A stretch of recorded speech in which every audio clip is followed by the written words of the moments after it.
പിന്നെ 2018 പ്രളയത്തിന് ശേഷം ഈ ഇതുപോലുള്ള സാധ്യതകളുള്ള സ്ഥലങ്ങളിൽ മൈക്രോ മാപ്പിംഗ് നടത്തുകയും സോണേഷൻ നടത്തുകയൊക്കെ ചെയ്തതാണ്, കണ്ടുപിടിച്ചതാണ്. എവിടെയൊക്കെയാണ് ഇതെന്നുള്ളത് കണ്ടുപിടിച്ചതാണ്. പക്ഷെ അതിനപ്പുറം അവിടെ വാണിംഗ് മെക്കാനിസം സ്ഥാപിക്കാൻ കഴിഞ്ഞില്ല. അതിനകത്ത് കേന്ദ്ര സർക്കാരിനൊരു പങ്കുണ്ടെന്നാണ് ഞാൻ മനസ്സിലാക്കുന്നത്.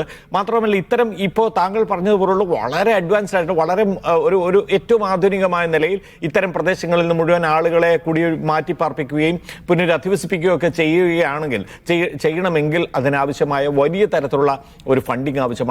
അതെങ്ങനെയാണ് കേന്ദ്ര സർക്കാരിന്റെ സഹായത്തോടു കൂടി അല്ലാതെ നമുക്ക് ആലോചിക്കാൻ കഴിയില്ല.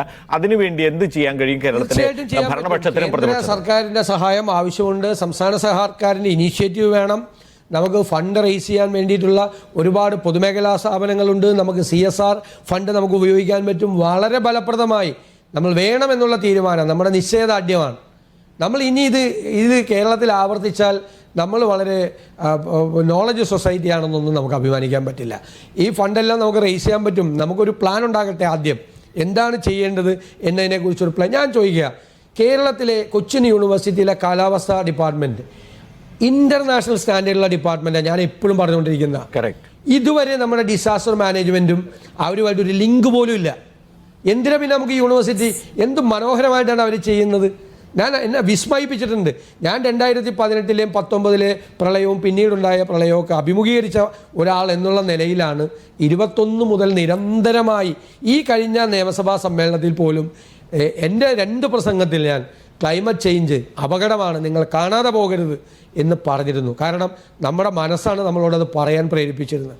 ഈ അപകടം നമ്മുടെ ഉള്ളിലുണ്ട്. ഈ അപകടം ഏത് സമയത്തും ഉണ്ടാകുമെന്ന്. അതുകൊണ്ടാണ് തുടരെ ഇത് പറയുന്നത്. ഞാൻ അതുകൊണ്ടാണ് കേരളയിലെ ശക്തിയായി എതിർത്തത്.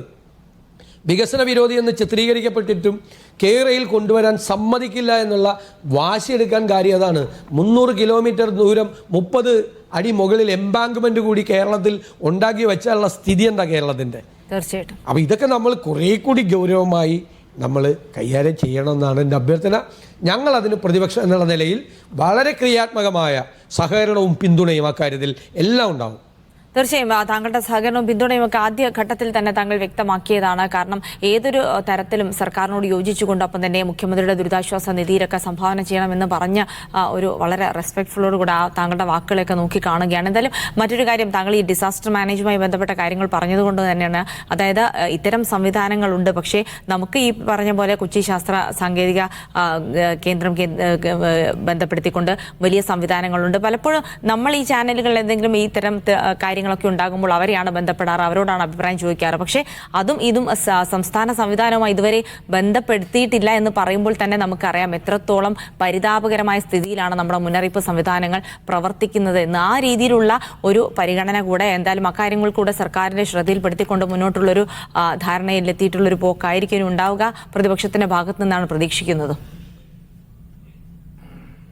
തീർച്ചയായിട്ടും ഞങ്ങളുടെ ഭാഗത്ത് നിന്നുണ്ടാവും. നിങ്ങൾക്കൊക്കെ കിട്ടുന്ന ഇൻഫർമേഷൻ പോലും ഗവൺമെൻറ് മെഷീനറിക്ക് ഇല്ല എന്നുള്ളതാണ് യാഥാർത്ഥ്യം. ആ പറഞ്ഞതിനോട് ഞാൻ പൂർണ്ണമായിട്ട് യോജിക്കുന്നു. ഞങ്ങളൊക്കെ വിളിക്കുന്നത് അവരെയാണ്. എന്തെങ്കിലും ഒരു സംഭവം ഉണ്ടായാൽ മഴ കൂടുതൽ പെയ്താൽ അപ്പം തന്നെ വിളിക്കും. ഞാൻ കഴിഞ്ഞ ദിവസം ഗൾഫിൽ പോകാൻ വേണ്ടിയിട്ട് കാറിൽ കയറിയിരുന്നാണ് എയർപോർട്ടിൽ പോകാൻ വേണ്ടി 2-3 പരിപാടികൾ. അപ്പോൾ എനിക്ക് കിട്ടിയ ഒരു ഇൻഫർമേഷൻ, മഴ കൂടുതൽ പെയ്യുന്നു എൻ്റെ നിയോജകമണ്ഡലത്തിൽ എറണാകുളം ജില്ലയിലെന്ന് പറഞ്ഞു. ഞാൻ ആ കാറ് തിരിച്ച് വീട്ടിൽ വന്ന് നേരെ നിയോജകമണ്ഡലത്തിലേക്ക് പോയി. കാരണം അത്രയും ഭയന്നുകൊണ്ടാണ് ഞാനടക്കമുള്ള ജനപ്രതിനിധികൾ ജീവിക്കുന്നത്. പേടിയാണ് സത്യം.